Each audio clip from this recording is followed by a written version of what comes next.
Welcome to Le Arte dell'Arme, the Bolognese podcast where we discuss the intricacies of the Bolognese tradition with the practitioners, translators, authors, and teachers working to bring the art back to life. Today's guest is Stephen Fratus, translator of the Anonimo Bolognese, with Malice and Cunning, anonymous 16th century manuscript on Bolognese swordsmanship. Stephen has been practicing Western martial arts for over 5 years with East Bay Historical Fencing in Walnut Creek, California. Stephen, welcome to the podcast. Hey, Joshua, thanks for inviting me on, man. This is awesome. Yeah, absolutely. It's great to have you. So I'm gonna go ahead and dive right in, and I'm gonna ask the question that I think is on everybody's mind, which is, what divine muse inspired you to translate the massive tome that is the Anonimo Bolognese? All right, I'll answer that. But first, I want to say the one thing that popped into my mind when you said that, which is the big question on everybody's mind, is why isn't everybody doing the Anonimo? But we'll answer that another time. All right, I think they are now. Yeah. It's a funny thing. It just kind of happened. So it was 2016. Ilka had done some translations of the Anonimo, and I was a big admirer of his work. But he hadn't covered a lot of it. And I've always been drawn to the small sword and buckler material more than anything else. So I kind of thought, well, let's see it. I don't speak Italian. I don't read Italian, but it's a language. It can't be that hard to figure out, right? So Yeah. I got the book, and I found the sword and small buckler material and kind of went through it. And, it turned into English. And then, it was like, I kind of expected to sort of be laughed out of the situation, but they were like, no, this is good. This is basically accurate, which sort of blew me away. And then what happened is we had a big rainy year that year, and my garage flooded, and it just never was unflooded, and that was sort of my sword practice space. So then I started doing some just because I couldn't practice swords in my sword workout. So I thought, well, I might as well at least work on this translation thing. And I was kind of thinking, all the sword stuff really sort of helped me out when I was maybe not in the best place in my life. And I kind of wanted to give back to the community, because I was grateful, man. Yeah. And then, and then I got enough of it done that I just said, F it, I'm just going to finish this thing. And then once I decided that, I just kind of kept going till it was done. The plays, there's two parts. The plays were not that hard to translate. It's, once you basically have an understanding of Bolognese fencing, it's not too bad. But the introductory section, was really challenging. Really challenging. That's the best part. They're all good, but yeah, all right. There's a lot of good information there. There was a lot of errors in the original free translation because I hate proofreading and I wasn't going to do it for free. But then I think it was actually Chris Nolan. I think it's with you guys, right? Yep, he's our head instructor. Yeah, he was like, why don't you turn this into a book? And then, some people whose opinion I had great respect for were like, yeah, you need to do that. And so I started, and then Jarek Swanger just kind of contacted me out of the blue and offered to help. And then it really helped a lot because, man, that guy is good. And he was extremely generous with his time and his expertise. And, it just then kind of happened. It took a long time, but yeah.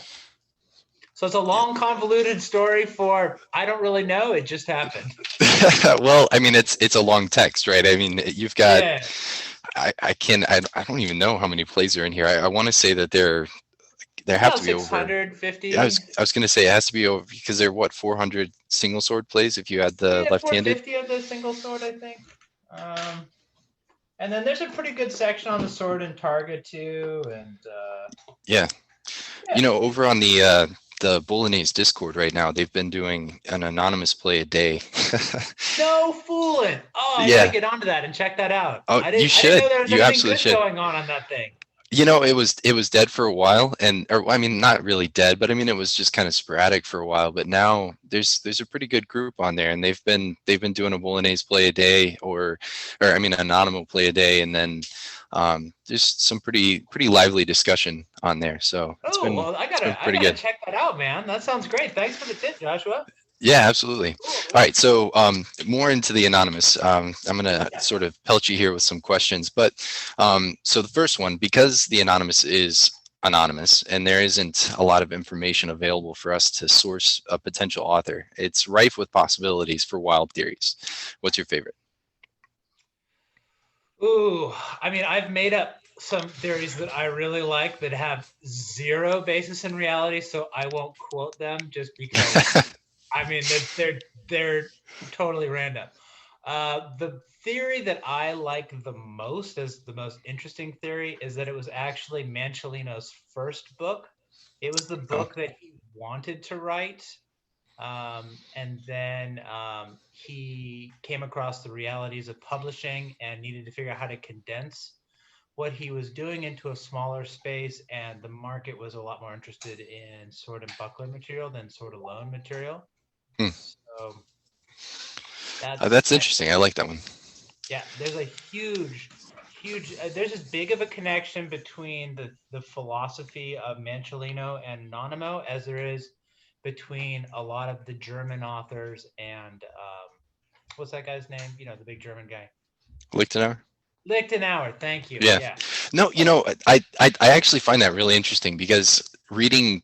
So, I put together a lecture for the Discord group because they do like instructor lectures, and I was reading through, and one of the newer practitioners had asked that my theme for my lecture would be like the general theory of Bolognese fencing. And so I was really just pouring through the introductions of the different texts. And the two that really speak to the same thing, like the two authors that I was quoting the most and sort of in tandem with one another, were the Anonimo and Manciolino, I mean, because they're like they say the left same hand, thing. right hand, dude. I They mean, really are. totally. Yeah, they work They so well really are. together. Even Yeah. even like their sword and large buckler plays. Like you think about, or the compare Manciolino's sword and large buckler to like the Targa plays, the way that Mm-hmm. he does that sort of deception with the changing step and then back and forth. Yep. Like that's the Anonymous like bread and butter. Yeah, one of the Anonymous signature moves is that reverso into Coda Lunga de Stesa, Coda Lunga Lunga, where you then come up with the imbricata, and that the only thing I've ever seen equivalent to that is also Manciolino. But in the various little philosophical bits at the beginning, man, there's Manciolino and Anonymous say the same thing, and that does not appear in the other Bolognese works. But also, if you go through the introductions where they're kind of outlining their philosophy, they say the same things. Yeah. No, Yeah, they really do. they really They do. I think seem they, like they've got a shared theme and really kind and of it doesn't provide a great appear in core. the other works. The other guys have different takes on it. Yeah. I had a wild theory of my own. I actually Yeah, great. at one point I asked the Medici archives for handwriting samples from Giovanni de Medici, so Giovanni della Bandinera, Uh-huh. and I did a comparison, albeit a very amateur comparison of handwriting samples between the Anonimo, since it's all handwritten, and Uh-huh. Giovanni della Bandinera. Unfortunately, it didn't work out the Yeah, way I wanted it to, yeah. but He doesn't strike me as the writer type. He was kind of a thug, dude. I he mean, he he totally was a 500 thug. years Yeah, ago, so we're like, ooh, he's all brave. But if he was alive now, dude, we'd be like, that guy is a straight up thug. He got like kicked out of Florence, I think, for like raping a boy. I mean, he was, yeah, he did when he was young. Yeah, yeah, yeah, yeah. This is not a Boy Scout by any stretch of the imagination. for sure. Yeah, you won't you won't find that in a lot of texts, but that information is out there. So, yeah. Yeah, All yeah. right. So So, when I'm looking at the guys who are doing it, the one I like to follow is Guido Rangoni. oh yeah, Yeah, he was a buddy of Morozzo's. Apparently, they probably were studying at the same time, and he yep. was also another hot-headed Italian, but he seems to be a little bit more relatable. Yeah, Giovanni della Bandineri talks mad smack about Guido Rangoni. Oh, does he really? Yes, he Ah, I bet does. he does, Oh man. man, he's like, this guy's lazy. His troops are lazy, and I'm sitting there thinking to myself when I'm reading this, I'm like, man, I think about like Marazzo standing behind like Guido Rangoni, and they're like in this like in this camp, and he's just like sitting there like, oh man, I'm gonna kill this guy. Oh, dude. Well, this is the impression I have, is that if you have three Italians, you have two political parties. I think that is true. I'm gonna have Marino on here pretty soon, and I will I'll run that by him. I'll see what he thinks about that, because I bet you he'll agree. So how old do you think the Anonymous is? Where do you think it fits in the timeline of the system? So my less interesting theory, that one I think is actually the most plausible, is that it's a response to Manciolino's publication in 1522. So Okay. that there was a maestro living somewhere, maybe in Bologna, somewhere in eastern Emilia-Romagna, and he got a hold of a copy of this book and thought, yeah, this is really good. I agree with a lot, but the guy does nothing with the sword alone, and the sword alone is awesome. And so he decided to do one that focuses on the sword alone. And I bet he was planning to publish it, but then Marozzo's book came out, and Marozzo clearly had bank, because Right. he was able to bankroll those pictures, which are extremely expensive compared to just writing things out and printing, and having it printed. Yeah. And then I think he was just like, well, nobody's going to want to buy this because it got this book with all these amazing pictures. Yeah. That's and the fact that he was able to buy a clothing mill, when he retired, is significant. I mean, you think about that sort of investment. I mean, he essentially bought an established business that probably made him a ton of money Oh, when yeah. he retired. And so, we have some good nuggets on the fact that Marazzo definitely did have bank. He was, and maybe that's from his association with Guido Rangoni. So Yeah, I mean, he was clearly connected. And the funny thing about Manciolino is there's no other Manciolino that we can find associated with Bologna. The only thing I've ever been able to find is a hamlet about 15 to 20 miles west of Bologna named Manzolino, which is the Italian version of it, mm, which is probably just where the guy was from. So he probably wasn't wealthy, just like the author of the Anonimo was probably not wealthy. right. The Palladini actually references Mancino, but he calls him Mancino. Well, so that's what I thought too, right? So I thought Mancino from Bologna was just Manciolino. Uh-huh. However, I was checking out the Condottiere website. I don't know if you've really spent much time on there. It's awesome. I'll check it out. There was a Condottiere named Mancino from Bologna. Really? Yeah, who was a famous captain of infantry. Huh. So that could also be the Mancino from Bologna of that Palladini references. Interesting. Yeah. That makes Or, that makes a lot of he sense. could have just got his wires crossed, right? And was just like he meant Manciolino, but Mancino is what came to his name. Interesting. Yeah, yeah, it's such a riddle. It is. It's fun, I mean, I think that's what kind of. Isn't it? Oh, it's so much fun. I felt so cool when I asked the Medici archives for the handwriting samples. Like, I was like, man, if I find this out, this is gonna be so neat. And then yeah, dude, it's so fun to come across, to do some kind of original little tidbit or research piece or something like that. It's such a kick in the fans. it is, yeah. So, all right. So, having read through so many plays of the Anonimo, you probably have the best understanding of the systemic core of the text. What do you think are some of the common tactical elements you were able to pull out along the way? So, I've also been teaching from the Anonimo for about 4 years now, since I kind of had the first working translation. Yeah. So I kind of had a sneak peek at it. So the Anonimo it's brilliant. So this is the basic, I think, is to know, first of all, are you in gioco largo or are you in gioco stretto? Yeah. Okay. Mm-hmm. If you're in gioco largo, you attack their hands. unless you have already found their sword and you can safely strike them, every attack you make should be to their hands or to their sword arm, because that's the only target that you can hit safely that they can't hit you back. If you're striking at somebody's hands, the way swords work, they can't strike at your hands. And usually in Jokalatigo, that's usually all that is in range. If you're doing it right, you're really focusing on the arm and the hand and only getting a headshot after you've got control of their weapon. If you're in the Joko Stretto, everything is about finding the opponent's sword and then creating and having that little tempo. And that tempo is so tight, and making your strike in that tempo. And again, like Bolognese, it's not to hit them with that. It's to force them to go wide in a parry so that you then hit them with the cut, which if they parry, you turn into a thrust, which if they parry, and so on.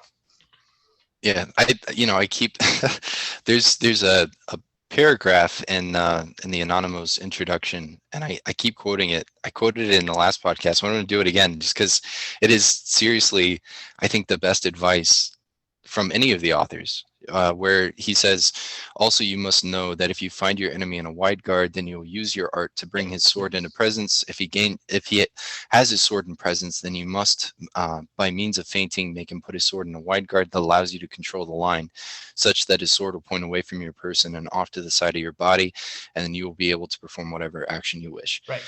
Like I feel like it's perfect. Like it is the perfect summation of the art. Doing wrong, right? Is like, well, in my opinion, that they're doing wrong is your strike should always be like a glide thrust, a grazing cut. It should be in contact with the enemy's sword as you strike, because that's the only way that you're going to stay safe. Yeah, and so much of what I see are people just, trying to use speed, and I don't think that's what this is about. Yeah, and I agree. I think that one of the things I remember the first time that Chris got his hands on the Anonimo, and then he texted me and he's like, you need to read this introduction. Yeah. and I remember reading it, and I was like, wow, this is amazing. Like, where has this been the entire time? Like, I feel like it's almost in some ways like a Rosetta Stone, because with Marazzo and even with Manciolino, you have wide play techniques, and then you have stretta techniques, and this ties it all together. Like he actually shows you how to put it all together, where they treat it as like a separate subject, and I think it's incredible. You have to really infer it from the Marozzo and the Manciolino, whereas the Anonimo just explicitly states, this is what we're doing, this is what we're all about.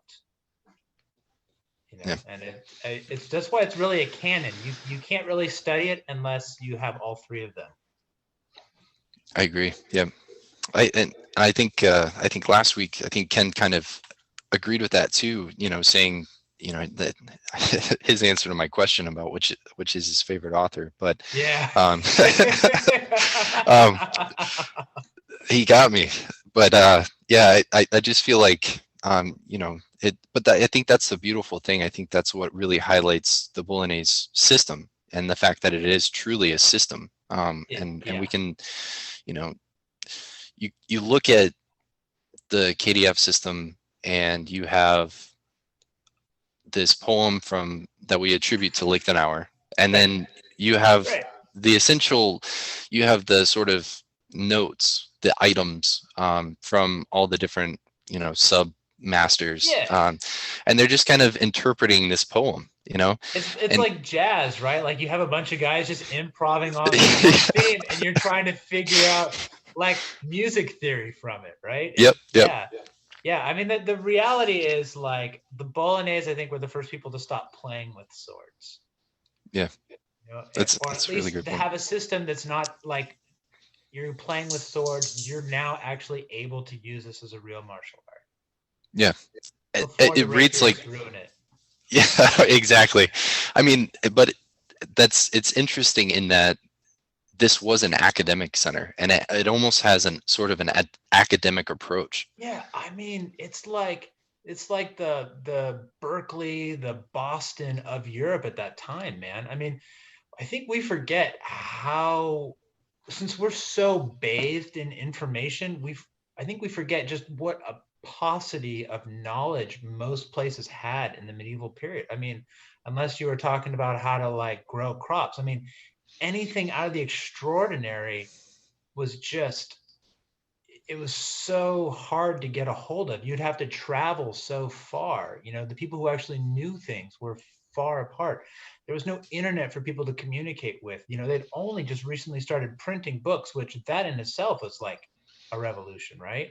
Yeah. And so, but Bologna was different. Like Bologna was this university that people came from all over Europe to study law, right? I mean, we know people from Germany, we know people from France. It was the number one law school in Europe. So they had this advantage of everybody bringing their stuff to Bologna, you know. And as we know now, that's how you get excellence, is by getting access to the most information possible and then running it through trials until the best thing emerges, you know. And then the Bolognese just got to be there to record it, man.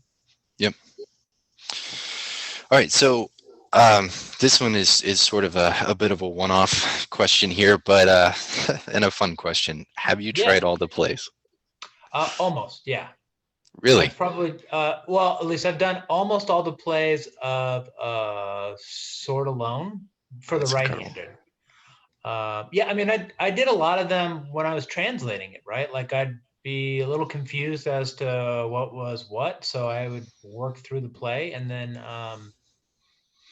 you know, I've been teaching it for 4 years, and so I don't really teach according to the plays. I'm always more interested in what the plays represent, because I think that's Mhm. what I want to pass on to my students. So you need to really read and do a wide variety of the material to access that.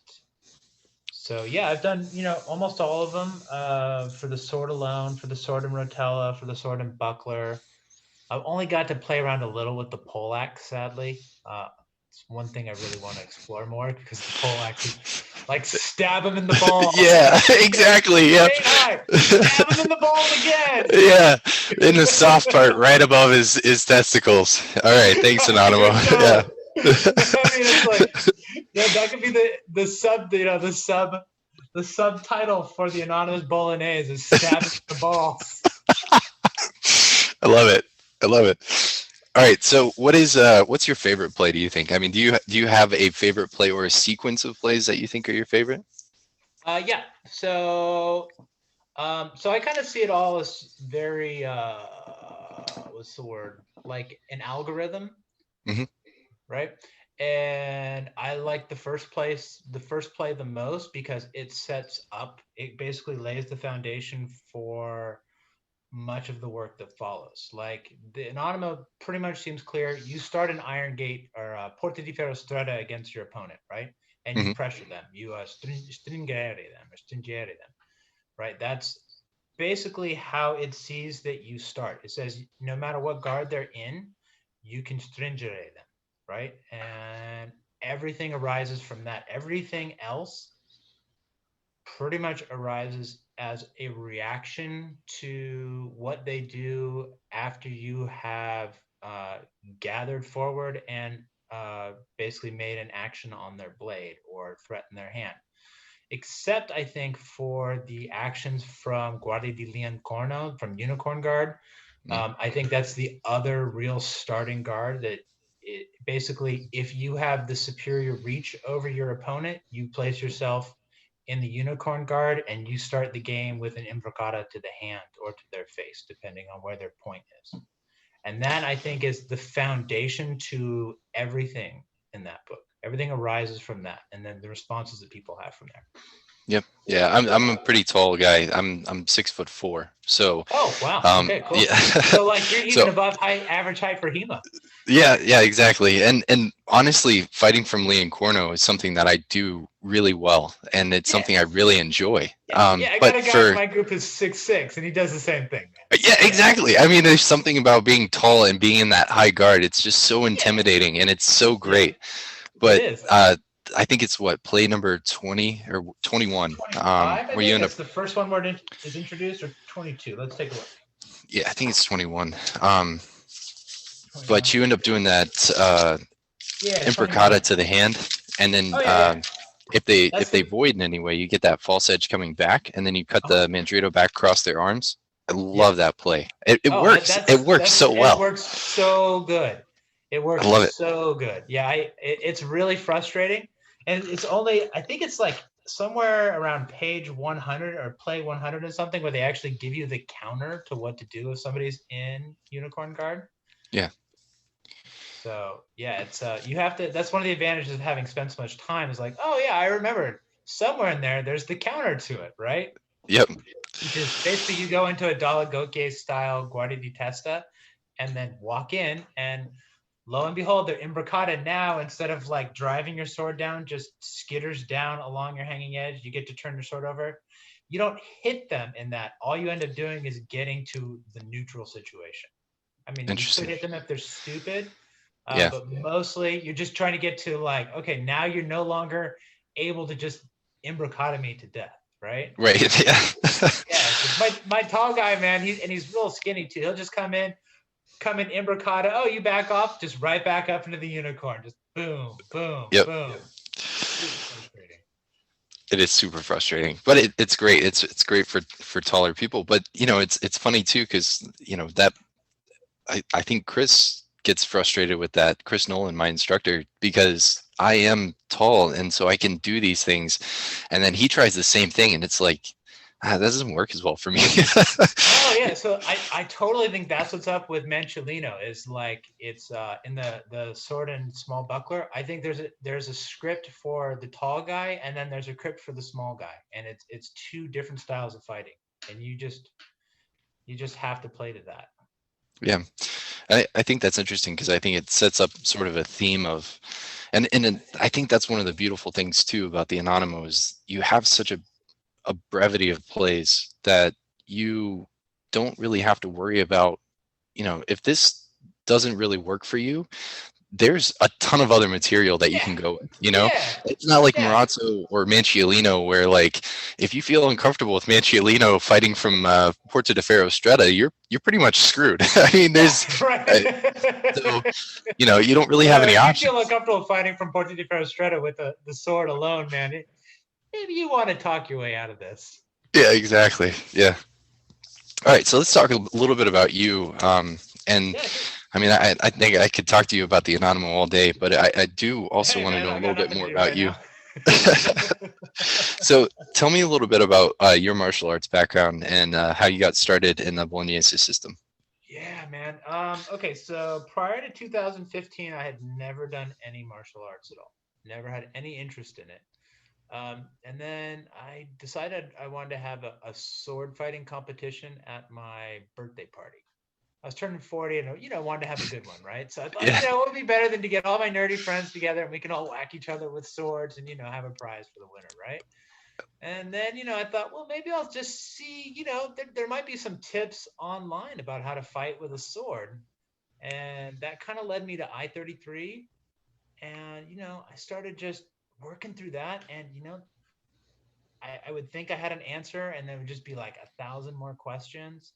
Yeah. And then somebody was like, maybe you need to have like a more of a rudimentary foundation. You check out the Bolognese. So I did that. And I read the Bolognese, and Manciolino's like, this is where your eyes need to be. This is where your sword needs to be. This is the foot you need to have forward. I was like, forget I-33, man. Dude, Yeah. those guys are like, I mean, they're practically doing a Ouija board with their interpretations.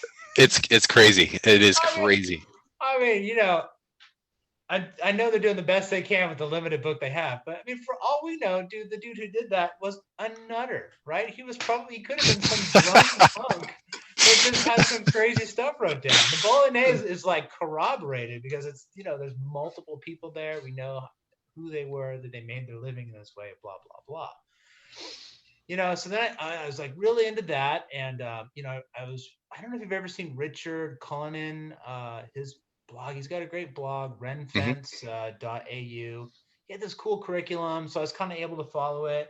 And then this is like when Ilka was making a lot of videos too, and that led me to that. And dude, Yep. those videos were just awesome. I mean, really awesome. Like he really, he did Yeah. it in a way that was like really inspiring. You're like, you look at the longsword guys and you're like, no, you guys are just Yeah. whacking each other with pieces of steel. Like Yep. you can dress it up however you want, but you're putting lipstick on a pig, and then rapier is just like two dudes like rubbing their sword on each other until one of them gets bored, stabs them, and then the other guy just steps to the side and hits them, right? Yep. And then I watched what Ilka was doing, and it was like this whole, the whole body is being moved. Like it was just awesome. And then it was also just that the Bolognese, it's like this code, right? And it's like getting to try to decipher this amazing code using your body, which is just incredible. Yeah, Ilka was our sort of father of HEMA, I mean, for the Yeah. Bolognese system, I mean, like he was my first exposure for HEMA, and Okay. like watching his system, because when I first started, I started out with KDF, and then Chris ended up starting the Renaissance portion of our school, and Okay. well, I mean, we kind of had one, but it was rapier focused. And then he was like, I want to do Bolognese, so we started like this Bolognese class. And I was actually one of his first students, and we would like. I would sit and I would watch Ilka's videos, and then I would go out and I would try to do them, and I would try to replicate the forms and everything like that. And it was just so inspiring. Like it was, and it was incredible. And I would watch him fight, and his glove video, and now like, I mean, there's so much more material out there, but like I still like, I feel like he's the reason why I really got into Bolognese. Dude, yeah, I mean, exactly. Yeah, it's funny you're mentioning like trying to copy his forms. I tried doing that, then I gave myself a concussion, man. I hit myself with the sword. Was it with a two-handed sword or the one-handed sword? No, it was a one-handed sword, man. Just nice. That's like, awesome. For a couple days, I couldn't understand what my younger son was saying. It was pretty weird. Oh man, that's brutal. But yeah, I think Ken was saying too, that was kind of one of his big inspirations too. I think there's like a whole group of us that kind of came from that time that were really drawn in by his work. Yeah, because I mean, it was hard to get the text then too. I mean, Marazzo hadn't been published. Jarek Swinger hadn't published Marazzo yet, so that wasn't out. Even Delagoke was maybe a little bit before Marazzo, and then I think it was pretty much just me and Cialino. Yeah, there was Tom's book, which it was good, but they're like synergistic having more than one, right? They all feed on each other, like we were just talking about. Yeah. So, of the four core authors, who's your favorite and why? Yeah. So, like I said, dude, that's like asking me to pick which of my children is my favorite. Yeah. Right. So, like, okay, I can definitely discard Dalagoke. Like, he's just very vanilla, and his plays are just kind of like tit for tat. They don't really flow, so I can throw him by the wayside. One that's really grown on me is Achille Marozzo. Like I didn't really like Marozzo as much when I started, but as I do this, I get to really like appreciate the way he connects the different pieces, the way that there's a relationship between the sword and the small buckler, and a relationship between that and the two-handed sword, and that with the grappling, and also, I mean, like, let's face it, if you're doing HEMA, if you're trying to run a HEMA club, like you're teaching longsword, and then you're hoping to get some people interested in something else in addition, but you've got to have longsword to have people even come out. And I think Achille Marozzo is the only one who has a viable system for using the two-handed sword. Yeah. So you really need him. I really, really like Manciolino because this 3 assaulti for the sword and small buckler are what I really learned defense from. When I learned to do Bolognese from, it's really working through those. They're just amazing. But ultimately, dude, I've got to say the Anonimo Bolognese. I mean, I spent so much time on that thing, and the way it connects all the sources into something usable that ultimately you can just hit somebody with, you just can't beat the Anonimo. So What I about think you? it's, What's your favorite? oh man, my favorite right now is definitely the Anonimo. And I switch back and forth. I've been working the last 6 or 7 months. I've been working on really trying to finish Marazzo's book 2. So I've been Okay. really going hard on that and trying to do everything in book 2. Um, and it's funny because like just before, I mean, sort of in the middle of this, I've also been teaching, and I started an online sword and buckler class for our students, and I was teaching Manciolino's sword and large buckler, Mhm. and you talk about like sort of the interrelational sort of way that these things kind of form together, and after reading Manciolino's sword and large buckler, I went back and I was working on Marazzo's sword and large buckler, and then I started into his target plays because I had done his sword and large buckler Mhm. stuff before, and Yeah. I was like, holy crap! Like you can take bits of Manciolino Yeah. and you fill in gaps of Marazzo, or you could almost string together Manciolino, I guess is a better way to put it, to create Marazzo. It's like Yeah. he Yeah. gives It you makes like, sense. yeah, he almost gives you like these, he Manciolino gives you the bricks and Right. Marazzo shows you a wall. Yeah. And I mean, interesting. I would think of it another way, but yeah, that totally makes sense. So um I was kind of thinking, I think of Marazzo more as like undergrad, and then Manciolino as grad school. that's interesting. Well, I think that like with Marazzo though, he has like a distinct flow, and so you still have like the individual techniques, Right. and maybe that's Marazzo looking at the forest and Manciolino looking at the trees, Right. or Could be. Yeah. and actually seeing like the individual parts. But because I mean, like you take Marazzo or Manciolino's provocations with sword and large buckler, he's doing a falso to the hand and just leaves it at a falso to the hand. But Marazzo's like, all right, now I want you to do that falso to the hand, but I want you to do it 3 times, and then when they react, I want you to go over with I think he's Yeah, that's up a good to, point. That's a good point. Yeah, and I think Manciolino kind of deprecates that falso to the hand. It's sort of like he kind of tucks it in there as like some ugly stuff that, yeah, he you can says it's also do. unartful. Yeah, Yeah, because all of he's his all about attacks. get them Yeah. to attack you, man. He is. I mean, it's all about what that initial provocation of gathering into measure and then Yeah. sort of getting them to react. Um, but the other thing I find interesting, so you discard.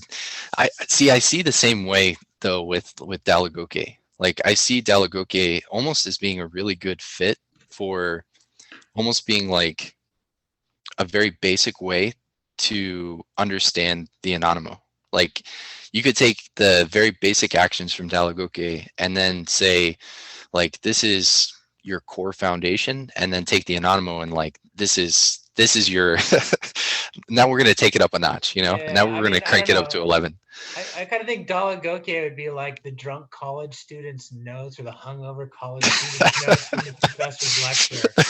Like, oh, see the attack. You can extend your sword.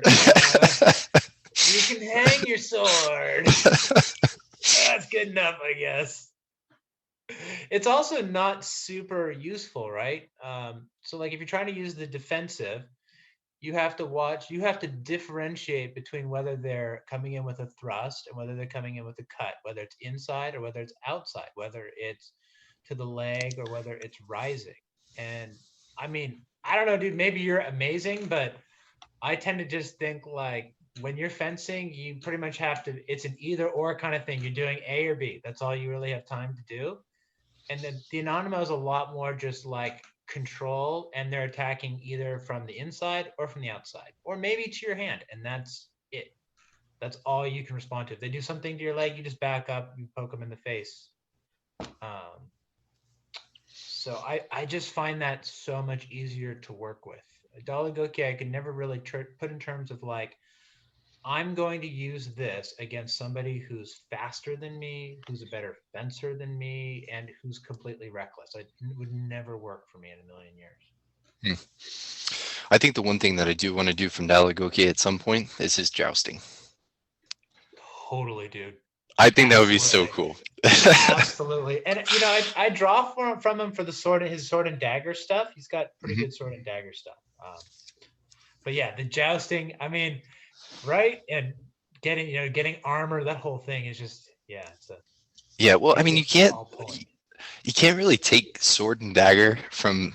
I know that some people are not going to like this, but I feel like with Mancilino and Marazzo, sword and dagger is still a relatively new thing. Yeah, yeah, I think You know, it's a little bit the like you don't want to do this, but if you're but dumb if you enough to end up in this situation, you do this. exactly, so they almost treat it like we're gonna kind of give you these few things, and even the way that Mitch or like Marazzo teaches it, I think he even says something that's kind of ambiguous, like, I'm just essentially like making this up, which is probably the most honest thing I think that Marazzo Dude, said. oh But my god. let me see if I can find it here, because this is pretty hilarious. He says something like,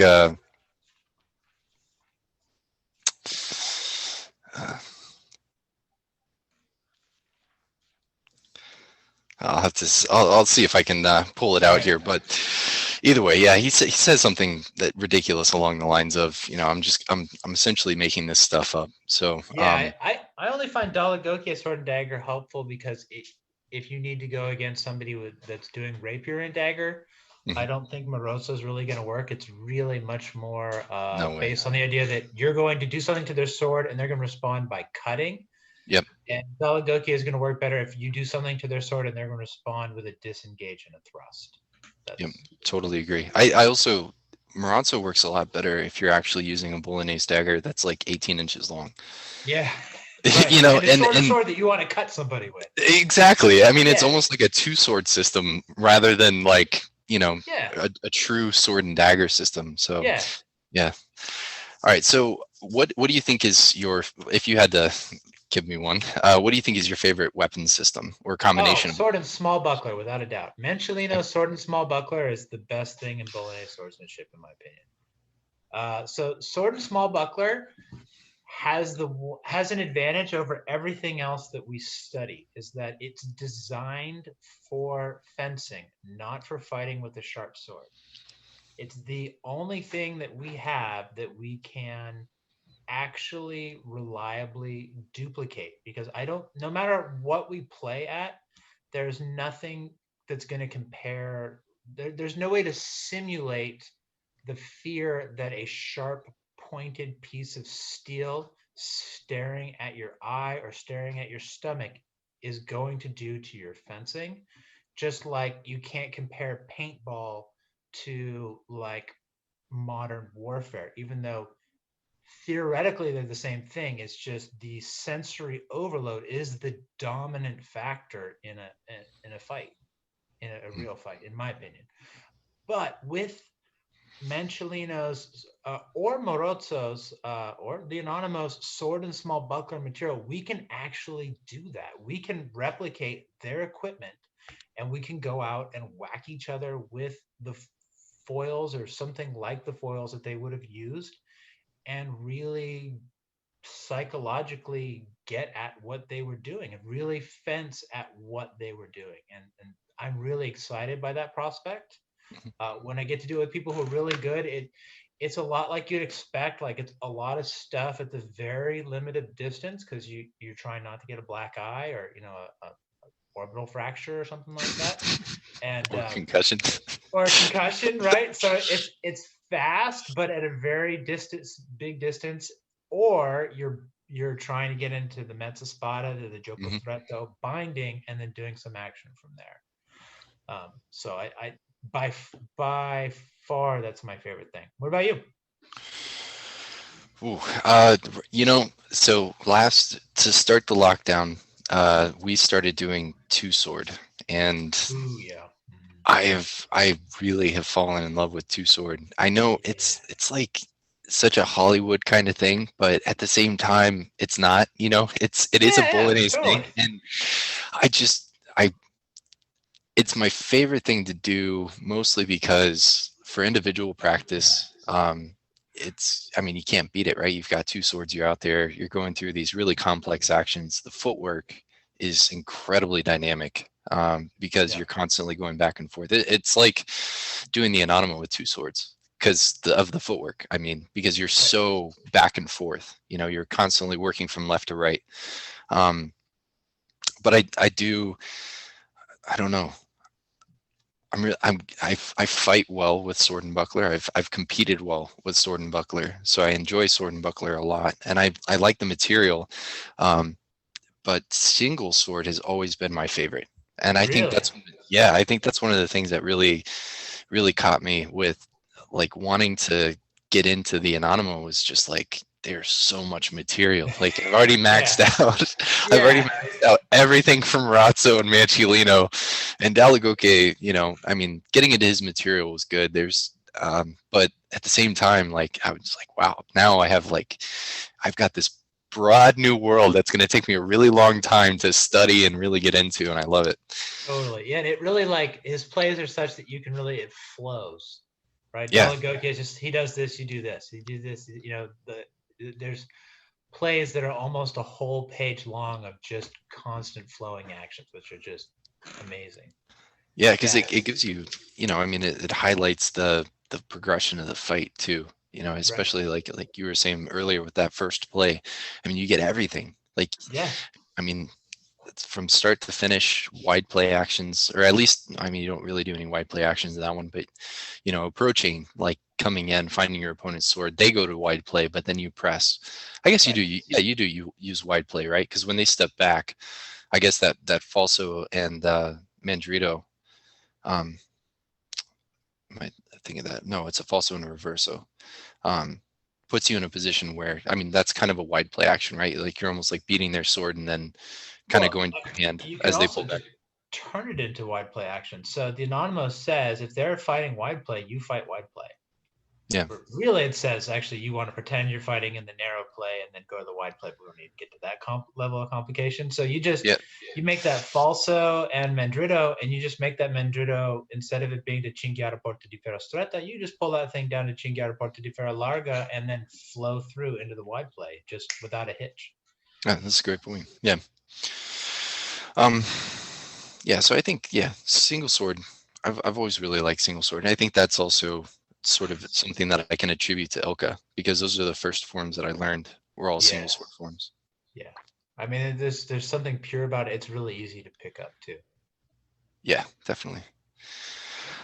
So what are some of the challenges that you faced and in terms of creating your interpretations and everything like that, and how have you overcome them? So I think, probably the biggest challenge I faced was that I'd never done martial arts before. I was in a group that was a Meyer group. There was nobody around really that did Bolognese swordsmanship that I could talk to. And I sort of had to figure out how to do Bolognese swordsmanship on my own. And I had to figure out how to make it work for me. So I was 40 when I started. So I was pretty sure I was not going to be a great fencer based on physical gifts. That was just, so I had to figure out how do you use study and practice and book knowledge to get good at using the sword. But I also think that gave me a great opportunity. So I believe I've seen people who have other backgrounds come into Bolognese swordsmanship and just have natural biases from that experience. Just like I've had people that are like, you don't ever cross your legs when you're doing martial arts. I'm like, well, I don't know. The book says you step across. It works really well when you're trying to stab somebody and you're trying to sneak that point into them. Yeah. There's just a lot of rules like that. A lot of like what people would consider a parry just doesn't work for me. It's way too big. So, in that sense, there wasn't anybody to discourage me or guide me kind of in an established channel. So I was sort of kind of free to hopefully just come up with a uniquely Bolognese perspective. That was sort of my goal and my challenge. And then also, now you had a teacher already, but I was kind of creating a program, and I sort of had to be able to demonstrate to my students that I could beat them. right? Yeah, yeah, Or else the class is going to get like, hijacked. And, I had to be able to do it in a way that didn't hurt them, even if they were reckless towards me, because when you're starting out, that's just what you have to do, I felt. yeah, So, but I think it helped me get a perspective that I like now, which is like, I don't depend on other people to keep my hands safe. I don't depend on other people to keep me safe. There's just look for ways of interpreting the material that, will work against somebody who does not have your best interest in mind. yeah. No, I What think about you, that's, man? oh, my challenges for interpretations. Well, I want to make one quick point here. The fact that you started with Meyer, some people would make the hardy argument that you technically started with the Bolognese. Yeah, Giacomo de Basso. The last of the Bolognese authors. That's right. He traveled far and wide, just like Lichtenauer. I think they all learned their fencing from Italy. That's my pet theory. Everything good in Europe then was pretty much coming out of Italy. I mean, that's why they kept coming down into Italy, right? I mean, the Germans couldn't stay out. No. Yeah, I think some of the biggest challenges that I faced. Yeah, it's interesting because I've always had a great teacher in Chris Nolan, and like you said, I mean, I was fortunate to have somebody who was there to kind of help guide me along the way. Um, I don't, I think understanding the terminology, Okay. really taking a step back when I first like getting into the text, because it was easy early on to find a lot of information for KDF stuff. So I learned the language of KDF pretty quick. You learn what a Zornhau is, or a Right. Sverkow and stuff like that. But because there was a lot more limited information for the Bolognese, I wanted to get into the text, but it was confusing, and so I really like sat myself down and I learned all the guards and the cuts and what they mean. I mean, there's still obviously some things when it comes to certain interpretations, like, what is a falso impuntanto? We can argue about that forever. Like the stabby falso. Yeah, I mean, forever. Like, dude, so it's a Schielhau. Come on, we know Yeah. what it is. It's a Schielhau. I agree. Yeah, to some degree. To some degree, it's either a Yeah. Schielhau or it's a thing where you're throwing a cut and you poke them with the Sort point. of, yeah, like let it kind of hook around. Yeah, it's one of those. It can be both of those. It's a term that means both of those, and you have to figure out from the context which one. Yeah, no, I agree. You got to hand it to the Germans, man, for blade on blade interactions, especially Meyer. They're really good. That's true, and it's a very German approach, right? Everything this is what it is. Like, you have to set everything in its own little basket. Where the Italians are like, yeah, we're gonna spill these baskets out. Whatever, dude. Yeah, we're just gonna enjoy this. Right. So I think those are some of the things that I found. Every once in a while you'll stumble across something and you're like, man, I might really want to try to figure this out. All right, so with that, and with your extensive knowledge of the Anonimo, how do you view the Bolognese material in context or comparison of other sources or traditions? Okay. Well, so I would have to. I don't know all the other traditions. I spent years doing Meyer, so I've got some familiarity with this. Mm-hmm. So basically, a lot of Bolognese comes down to the three types of fight: gioco largo, gioco stretto, mezza spada, and all of them need to be conducted differently. We can start with the gioco largo, just because it's the wide one.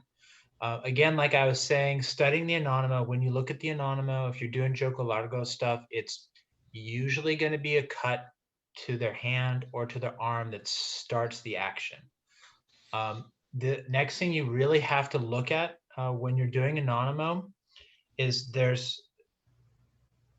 I have found useful is you have to think about whether your sword is still moving as it enters the guard where it's going when you are responding to your opponent, or whether it has reached the guard and has stopped. And you will need to do different actions depending upon whether you're going to be flowing through the guard or whether you're coming to the guard, stopping, and then responding, right? Mhm.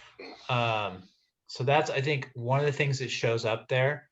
Another thing that I found helpful is when you're making your strikes in Gioco Largo, you have to ask yourself, has the path of my blade been interrupted by my opponent or by my opponent's sword? And my subsequent action is going to be based on utilizing the momentum of that clash to keep the sword moving. Because to make Gioco Largo work, you have to keep the momentum going on the sword, or else it's too slow, Hmm. right? So that's why, I did a little project I called mining, where I just went through and looked at, like, what is every single action from Porta di Ferro Largo? What is every single action from Cinghiara Porta di Ferro Largo? And there was, like, I don't know, 20, 25 different actions that you can take just from Porta di Ferro Larga. And I think there is a unique situation that calls for each one of them. It's up to us as interpreters to find out what is the optimal condition for using each one of those. And then I think that applies not just in the Anonimo, but that applies, again, across everything, across Manciolino, across Marozzo. Yeah, there's, we were just talking about how the Anonimo and Manciolino relate so well. There's a Manciolino's advice on what to do from wide play is to never, ever, ever let your opponent stop you. Right.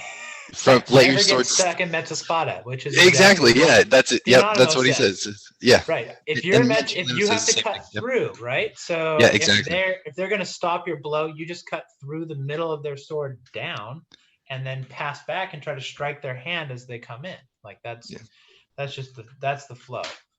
So then you can also use that to transition, or that's a lot of the Gioco Largo stuff. The bread and butter of Bolognese swordsmanship to me, though, is the Gioco Stretto material, right?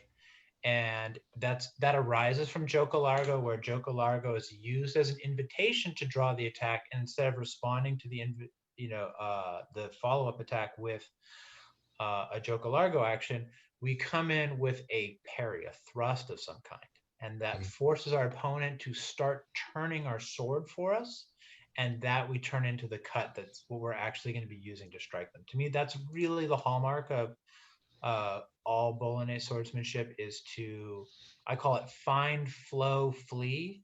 So you find their sword, you have that little window where you act, you flow from whatever happens with those swords, what that gives you to strike them, and then you remove yourself before they can respond. And so I think you'll see that especially in the sword and buckler material in Marozzo. He likes to use a lot of draw the attack, and then he responds with a thrust on the outside line that forces them to rotate your sword to the left, so that it just naturally wants to Tramezzoni, and then you just flow into that Tramezzoni, and then you get out, right? Yep. And then there's the mezza spada, which is what really becomes fun, which is where your swords cross, and then the things that you do to their sword, or that they try to do to your sword,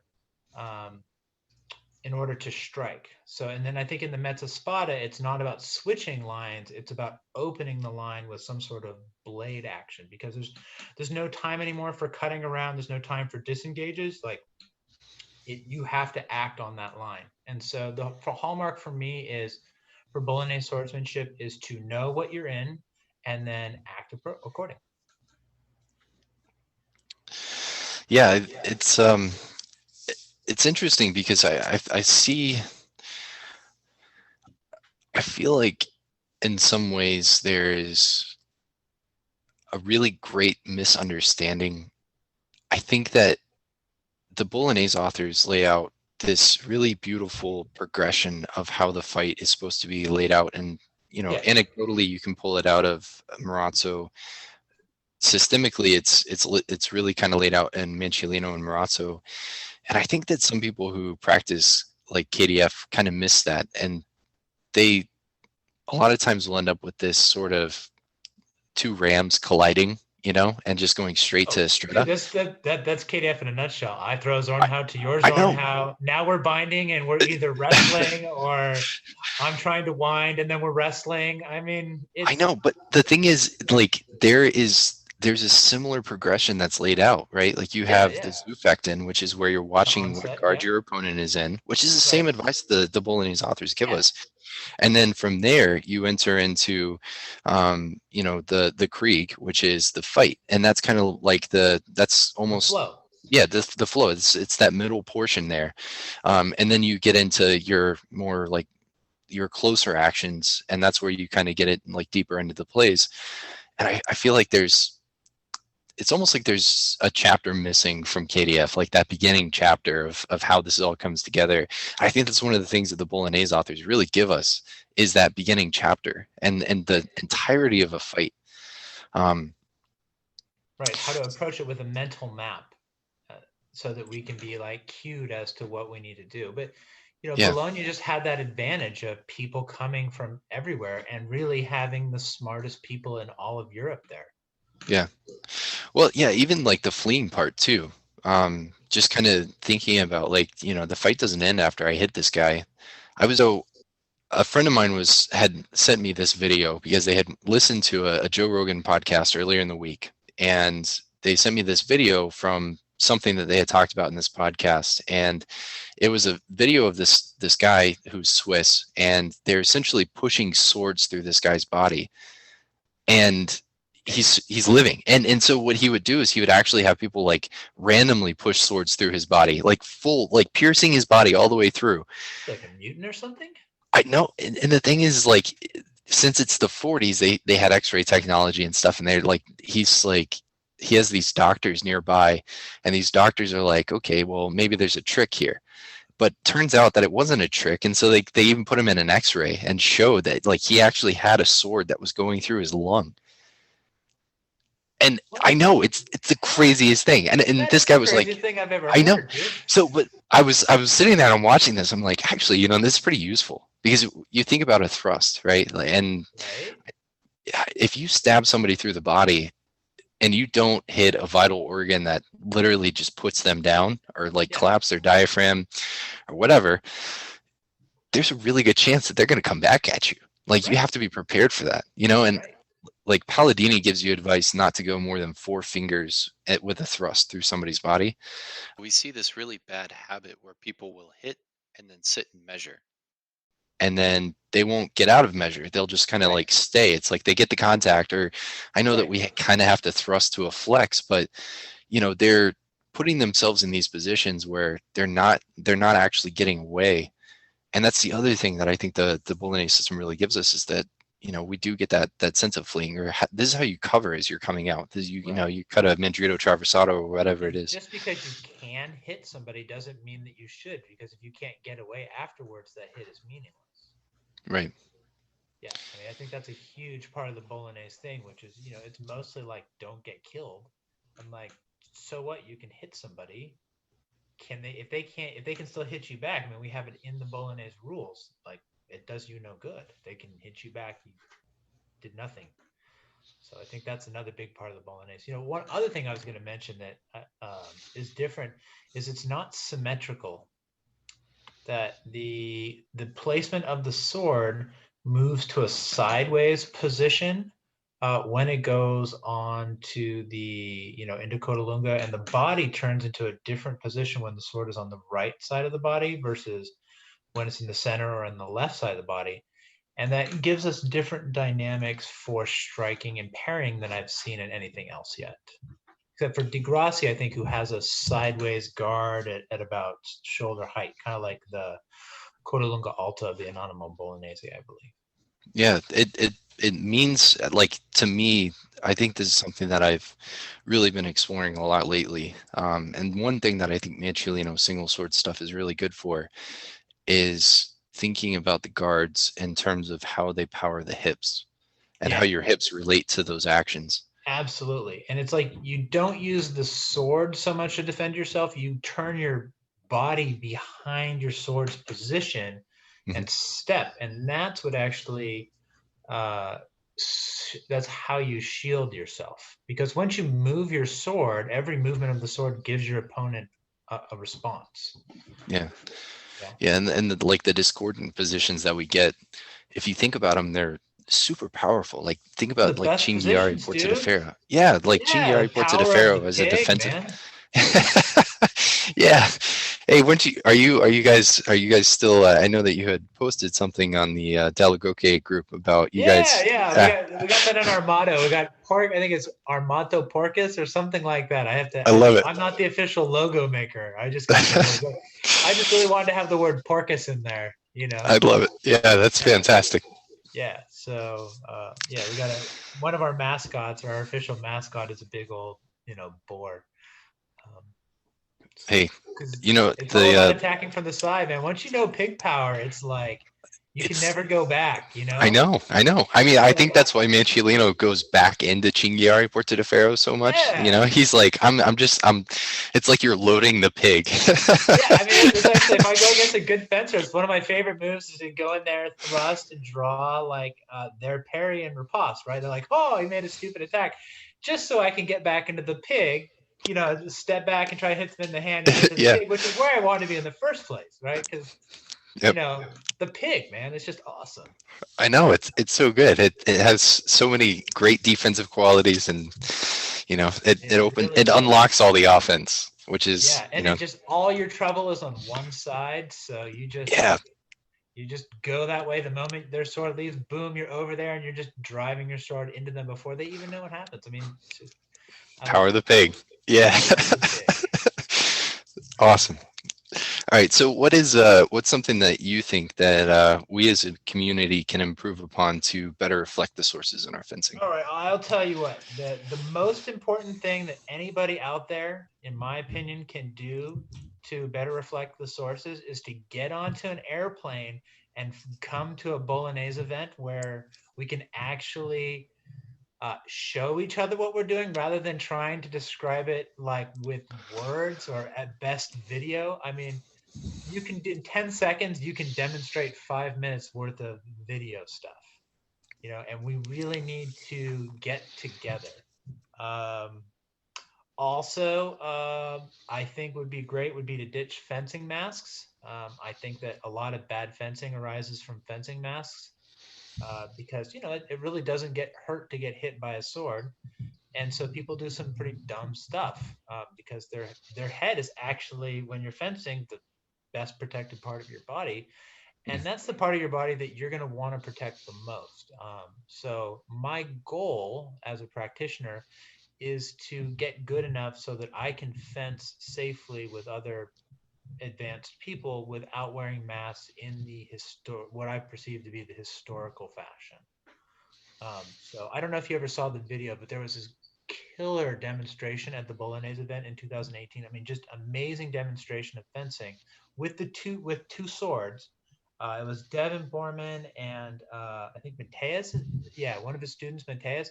They Mhm. did this just amazing, like 3/4 speed fencing without mats, without gear or anything. It was just incredible, and that's I think the kind of fencing I want to see that we can do. I think uh, what we have now is this weird sort of hybrid throwing really strong cuts where we wear lots of protection and things just kind of happen at random, and it's just part of the development, but that I want to see us move to a direction where we're fencing in the historical fashion. Um, so that I think are probably the two biggest things that we can do. Also, when this is what I want to start doing and coming up with demonstration videos, and I see other people do demonstration videos. I want to see people doing things more with pain in the ass fencers. Mm. I feel like I watch a lot of videos with people being very cooperative, and I don't really find that in where I am fencing in my little neck of the HEMA world. people generally are not going to stand still and make a nice parry so that I can cut around. I mean, maybe they'll do that once and then they'll be like, oh, that's a terrible idea. They'll Yeah. just be like, forget it. I'm just going to attack him and see what happens, right? Or I'm just backing Exactly. away and I'm still backing away, and maybe he'll fall or make some dumb mistake and I can jump in and jump on that. And I really want to see that because I really think at the end of the day, HEMA is about hitting people in the head. And I think, and Bolognese swordsmanship is about hitting people and getting away, and want to see the techniques come forth that are going to be the best at hitting people and getting away safely. Yeah, I think that's really interesting because, and I want to talk more about the event in just a second, but Yeah. to that point, you know, it feels like a lot of times that is the biggest problem with that I've seen with people coming up with interpretations. And that's one of the things. I mean, it's easy to come up with interpretations in the vacuum of just reading the text, Right. but actually doing the technique and sparring and in free flow without a cooperative opponent is Right. a totally different animal. I mean, I think one of the coolest fights that I ever saw, Pike Poland on the Delagoke group, and Chris Nolan, sure. right? Yeah, I met Pike my in person. instructor. Yeah. So those two were fighting at Lord Baltimore's Challenge in 2019, and it was a quarterfinal match for Sword and Buckler. And it was one of the coolest things that I have ever seen because it was literally like watching Marazzo in motion. Like both of them, are so knowledgeable of like the Sword and Buckler traditions that it was just like, it was incredible because all those things that you want to see from like Bolognese fencing, they were actually like doing, right? Because they knew the responses, they knew kind of where the technique was headed. Right. And so you got these just long passages of like actual text getting played out. And it was the coolest thing that I've ever seen. Yeah. And it was crazy because like everybody else in the gym at that point was pretty much exhausted, and they were all resting up for like the next thing, which I think was like rapier or something like that. So they were all kind of like off, or maybe had run into lunch or something like that. So I was literally just me and then the judges and then the person that was running the ring watching this fight. And I'm like, where did you guys just missed like the most beautiful thing that you, oh man, I wish I would have recorded it. It was incredible. Yeah, that's the stuff I love to see. My favorite fight I ever did was with a guy who was like a 3-minute Dusac bout, and neither one of us got a single touch the whole time. Oh, that's incredible. Yeah, right? We're both exhausted at the end. Like, yeah.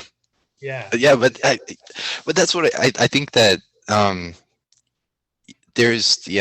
think that stems from the idea of working with people who are non-cooperative. I mean,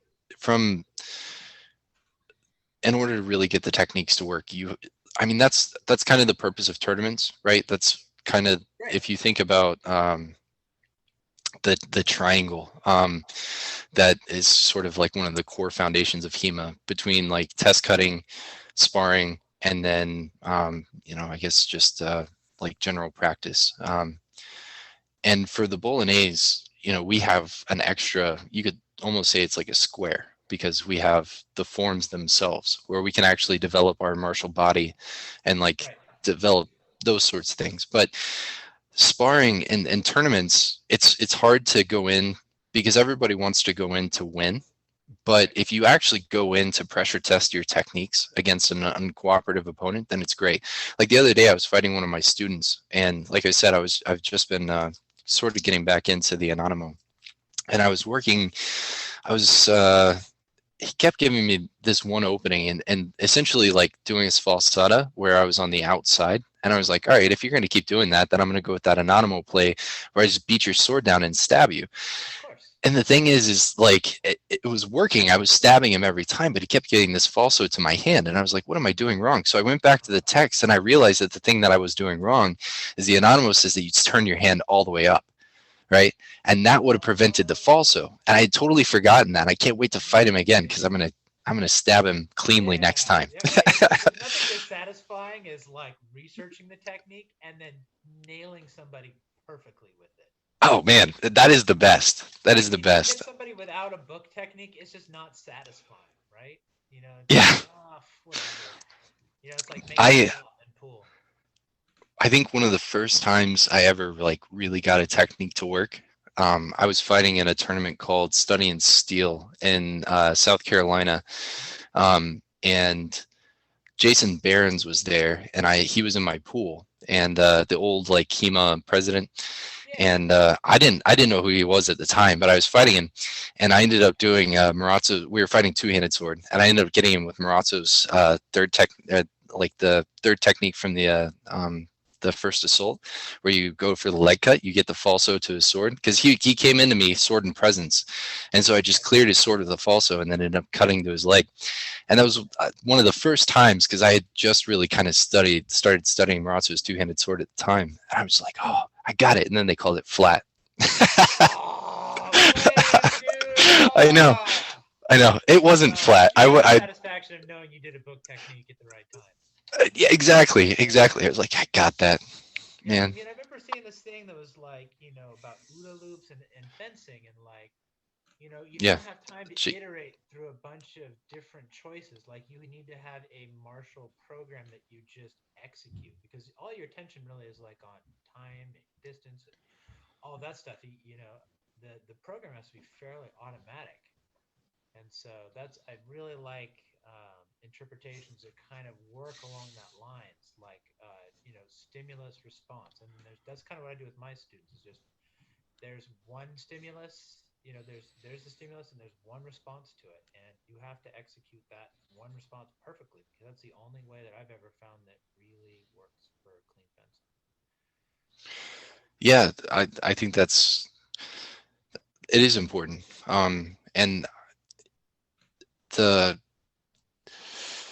I think that's again going back to the Anonimo, something that I think is really beautiful is that when you have that much, complexity and 400 plays, you can actually really start to see what the different responses are. Like it's not categorized well, and we could categorize it better, Yeah. but it's not as coherent as, I mean, in some parts it is, right? Like his Porta de Ferro section that he gives from like 16 to 7, I guess it's plays I 16 and think like 17, in the but beginning in Porta di Ferro Stratus pretty tight. yeah, I mean it's There's an opening section, everything before, like, in the name of God or something like that. That's just sort of an opening chapter. yeah, Everything in there, Porta di Ferro Strata works 100%, I think, because it's yeah, just I mean they're great techniques. yeah, Yeah, but yeah, it's just, I mean, there's definitely something concise that I think we can pull out of it, and I think that's important. absolutely. I think But that is the big challenge of studying the Anonimo Bolognese, is turning the data contained within those 450 plays into drills that you can teach and drill and then perfect. Because if you assume that it takes about 1,000 repetitions at least before you can really start to do something under pressure, it helps to figure those things out as soon as possible. yeah, for sure. Yeah, but that kind of brings me back to wanting to talk about the event. So, I Yeah, mean, one of the yeah, best let's do things that that. we one of the best things that we can do is get together and fence with each other, and especially if we do some non-cooperative, very Bolognese focused fencing. Right. Um, so, what do you have in mind? What are you thinking? All right, so this is what I've got going on right now. So I've been working with Devin Borman at Academy Duello to put together a Bolognese sword event in Vancouver during 2022.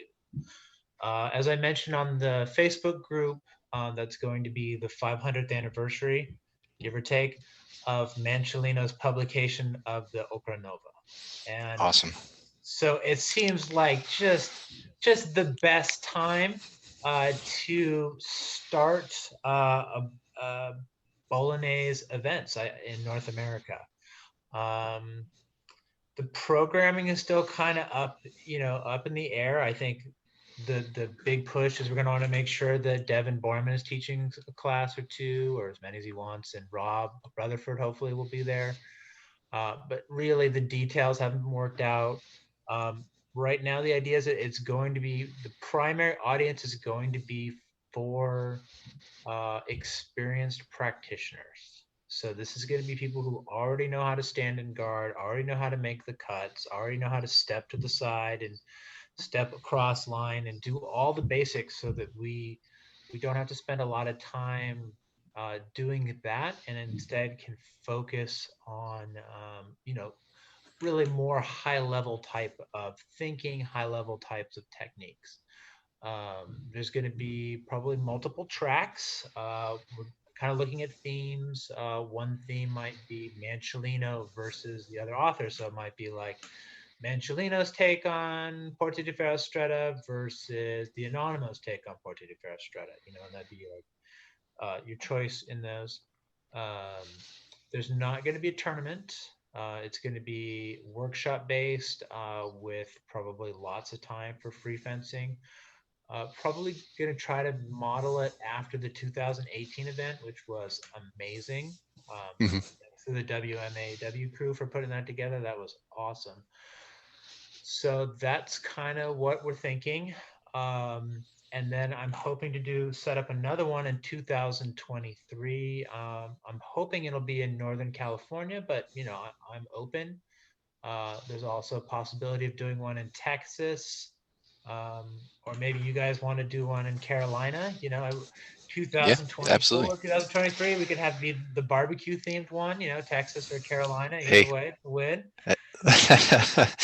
Yeah, we could definitely do that. I mean, Yeah. we've got the space and the resources to Yeah. host one, so So we'd love that'd be cool. my thinking is, if there's a Bolognese community there, then we go basically all Bolognese. If there's not in a location, if there's not a strong Bolognese community, then we go Bolognese versus whatever is dominant in the local environment, or varying things in the local environment, so that we can get enough people. But to Mhm. really make this viable, we're going to need like 30 people to come to a Bolognese event, get onto an airplane and travel to a Bolognese event every year. That's I think really we what could do it's going that. to take to get it started. Yeah, that sounds amazing. Um, I'll be there. I- All right, I've cool. I made a commitment. I mean, Awesome.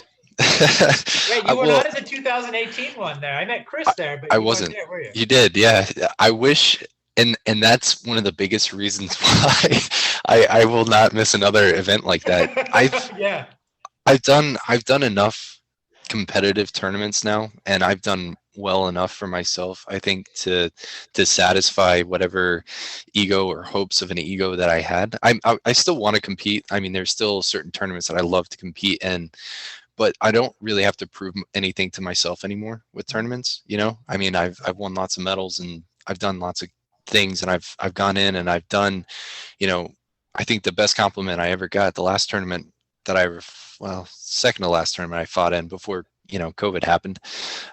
Somebody walked up to me and they're like, "Man, you fight just like the sources. Like you Oh, have that's like this." They were awesome, like, "I man. know," Yeah, and that's like that, the highest like, I compliment was you like, could get. I know. I was like, man, that made me feel so good, and that's always what I've tried to sort of put out there. But now, because the sort of competitive aspect of things don't necessarily have the same appeal, Mhm, because I feel like I have sort of satisfied that aspect. mhm.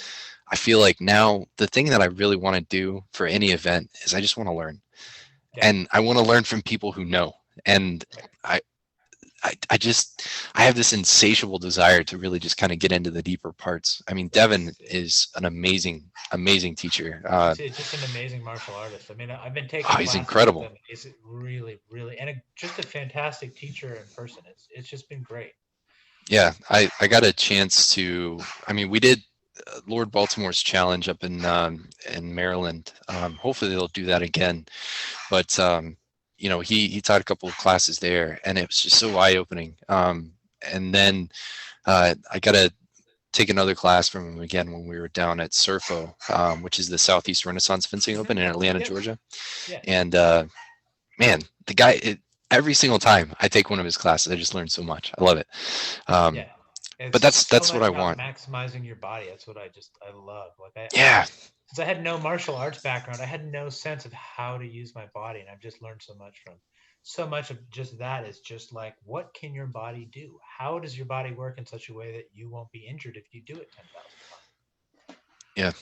And his tactical approach too, I think is something that's really interesting. I'll have to try to get him on Yeah, and yeah. pick his brain. But yeah, so that'll be the big push. We want to get people out to an event every year. Cool. And so the idea is it's going to be a traveling event, just go to different places year by year. I was just thinking Northern California would be good because I know a couple people that are in town that do bolognese for another event, so we might have it around then. But I'm open, man. Cool. I've been wanting to have a regular bolognese event, and I think we have enough people now and enough momentum to make this happen. Yeah, I agree. I'm looking forward to it.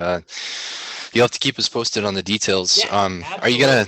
Do you think that you're gonna start a website or anything like that for it, or anything we'll do that's all gonna the be? promote. Well, I don't know. I've never done an event before, but I'm imagining I'll do some sort of promotional stuff for it.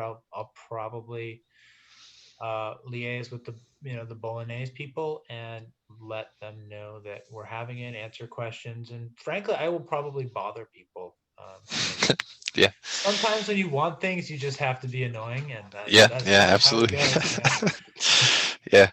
Well, I mean, you have the persistence. You work through every play of the Anonimo Bolognese. It's just like, I mean, you've got it in spades. So that's just how it is. Sometimes you just gotta. That's what you gotta do. It requires to be done. We also have Cyber Marozzo right now, which we're trying to put together as a series of online classes from different practitioners. Love for you or Chris to shoot me something about something you'd like to teach, maybe the two-handed sword stuff or the two-sword stuff or whatever. Sure. I'd really like to see somebody with some KDF background and they demonstrate their take on Marozzo, because having done Meyer, there's a lot of blade interactions that I think are being inferred in Marozzo that are not necessarily explicit like they would be in a German source, but are. I think Pike is your guy there. Okay. Pike, great. yeah, he's got a very expansive knowledge of the KDF system. Great.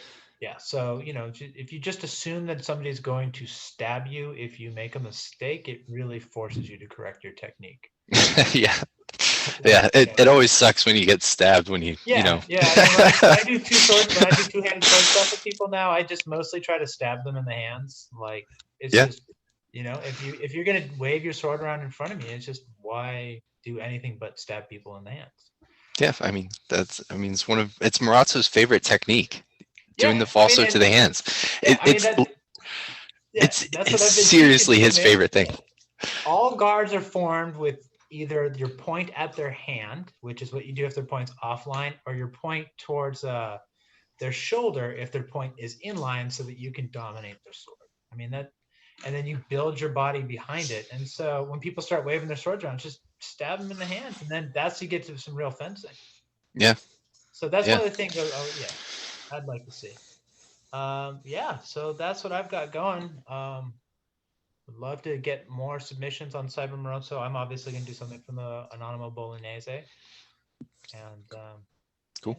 Yeah, I'll talk to Chris and we'll get something together. But I think that's probably a good place to wrap it up. Stephen, thank you so much for coming on, man. I'm so glad you're doing this podcast. I think it's a great idea. Yeah, it's been. I know that there's, like I said, wanting to learn is one of the things that is really driving me right now. And I know that we have such a wealth of people who are really passionate and dedicated about the Bolognese system. And I think that there's an opportunity to kind of get their voices out there and really kind of introduce them to the larger community, so that way they can kind of start getting some of the ideas that are going around. So you really kind of hit on a point. I think the Bolognese swordsmanship draws in a special kind of person, somebody who's a little bit more thoughtful and a little bit more, really wanting to work the sources out, a little bit more interested in the riddle of the historical fencing rather than just grabbing a sword and trying to whack people. Yeah. Yep, I agree. All Cool. right. Well, thanks, All right, Stephen. man. Well, great talking to you, Joshua. Nice meeting you. Yeah, And I expect to hear something from you about your Cyber Morozo proposal. perfect. All right. All I'll right. put it together. Thanks. All right. I'll Stay see you safe. later. Bye. See you later. Bye. And that concludes episode number 2 of L'Arte dell'Arme, the Bolognese podcast. I want to thank Stephen Fratus again for coming on and talking to us about the Anonimo Bolognese and sharing his wisdom with us. That was an absolute riot. Stephen reached out to me after the podcast and wanted me to make the official announcement that the date has been set for the North American Bolognese event. It's going to be held on President's Day weekend, which should be February 19th through the 21st. 2022 in Vancouver, Canada. So if you live in the United States, go ahead and get your passports ready and your vaccinations up to date because those will be required for international travel, I imagine. So make sure you got all that stuff squared away. Next week's guest is going to be Eric Lowe, author of the fantastic book, The Use of Medieval Weaponry. Eric is the head instructor at Swordwind Historical Swordsmanship in Charlotte, North Carolina. He's a great friend and a fantastic person, and I really look forward to talking to him. Thank you all for listening, and stay saucy, my friends.